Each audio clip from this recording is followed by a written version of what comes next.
Hey guys, in this video I'll give a brief overview of what APM is and use clips from 3 coaching sessions on my stream to try and show you why APM, or actions per minute, is an important stat to track when climbing in League.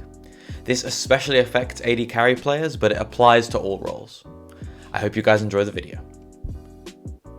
The action part of APM means any mouse or keyboard clicks. Of course, you could artificially increase your APM by spamming unbinded buttons or typing essays in chat, but I'll be discussing effective actions per minute in this video. If you've ever watched Faker stream, I'm sure you've noticed that there's normally a lot more going on his screen than yours when you play solo queue. His mouse click frequency is very high and he's constantly pressing tab and using F keys to check on his teammates' positions. I'll first go over the advantages of higher mouse APM and then higher keyboard APM. Generally, the closer you click to your champion and the higher your click frequency, the more control you'll have over your champion. This increased precision allows for outplays and ability dodges that are otherwise not possible.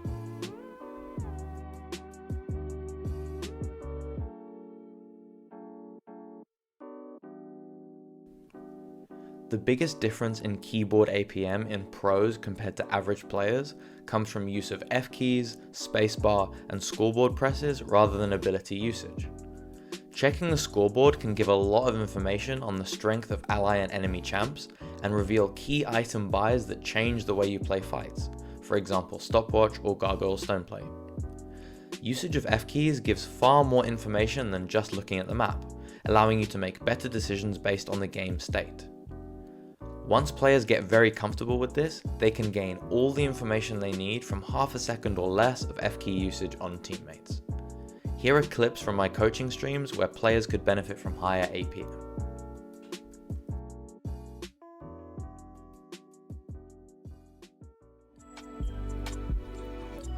Okay, look at this dead time. It's not that there's that much to do, but if I see you guys replays, one thing I never want to see is this. Standing still, not looking anywhere, not pressing tab, not doing anything, okay? There's so much information you can get right here. Like, if you're pressing tab, maybe you'll see a stopwatch on someone, maybe you'll see the next dragon spawning, the next herald spawning, you'll be able to look at the CS differentials in the lanes, which will give you an idea of how the lanes are going. For example, if you see Syndra's hugely ahead in CS, you can have the idea that, okay, if Pyke roams, then all I have to do is not die. Syndra keeps getting this huge lead and she's going to be massive later on. Or if Pyke somehow is ahead of Syndra in CS, you're like, oh, this Pyke might be a bigger threat than I thought, okay? But you're getting no information at all. You're not looking at your teammates, you're not looking at anything. So I don't want to see like this sort of stuff. Like, if you're ever doing nothing, check yourself and do something, okay? Alright, here. Let's say Soraka had flash, okay? For the purpose of this demonstration. Alright, let's say Soraka had flash. Right, you're clicking, you're kiting, and you're not clicking. You're not clicking. You did a tiny click and then you kited again. You did a tiny click and you kited again. And you stood still for a sec. You could be here, right? You could be almost here. And let's say she flashed the wall. That's the difference between your last auto going through after she flashes the wall and you getting the kill and you're not.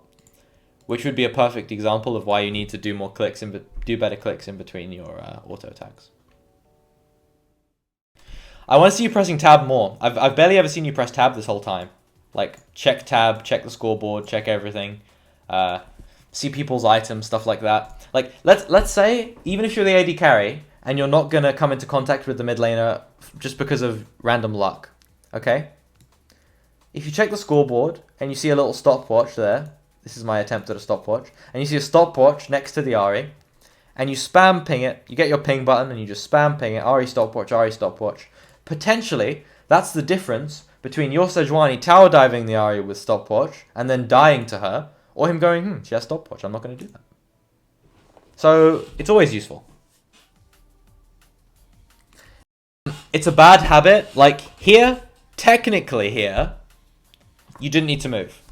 There's nowhere Mordekaiser can go. He's dead.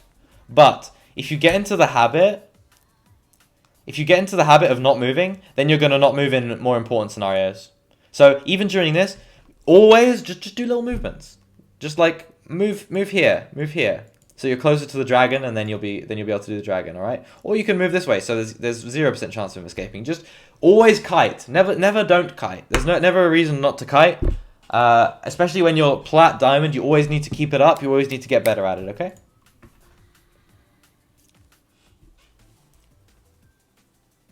Okay, there we go. The standing still. Okay, so in an alternate universe, lads, in an alternate universe, he's a little bit higher HP, okay? He gets 5 stacks on the Sedge instead of 4. Insta ults the Sedge. That's a kill. Then, all of a sudden, you're there, and Darius is there. Darius gets the W on you. He's got his Conqueror fully stacked. He's healing 100 HP from every single little step he takes. Then he auto W's you. Auto ult. Then there's 2 dead. And then he's moving 1,000,000 miles an hour. And then Syndra walks up to her. Auto. Ult. It's a disaster. Everyone's crying. Everyone's going, Darius is so OP. Feels bad, man. But what you were doing here is you were autoing and you were standing still, even though you're still close to Darius. So look at your movement here. We're going to slow-mo it. Auto. Auto. And then boom. Still. Still. Still. Dude. It's...